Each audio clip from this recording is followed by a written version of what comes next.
Gaano nga ba kayaman si Black Panther, ang hari ng Wakanda, ang nag-iisang bansa sa mundo na may vibranium? Tara, i-compute natin ang bawat dolyar. Watch the counterclimb. Una, vibranium reserves ng Wakanda. May humigit kumulang 10,000 tons ng vibranium na nakabaon sa ilalim ng Wakanda. Sa WandaVision, ayon sa Sword, ang katawan ni Vision ay tinatayang $3 billion ang halaga. Si Vision ay may bigat na 300 pounds. Ibig sabihin, ang vibranium ay nagkakahalaga ng humigit kumulang $22,000 kada gramo. So kung i-compute natin ang lahat ng vibranium sa Wakanda, aabot ito sa $220 trillion.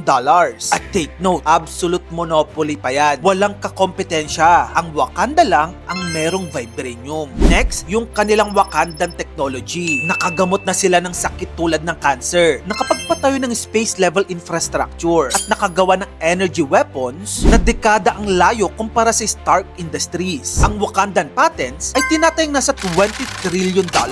Tapos kung idadagdag mo pa ang vibranium-based maglev trains at energy shields, mga $15 trillion pa yan. Pangatlo, yung Golden City at national assets nila. Yung GDP ng Wakanda, $5 trillion kada taon. Ang final total natin, $260.7 trillion. Pero guess what? Hindi pa rin siya ang richest sa fictional world. Guess who kung sino? Comment down below.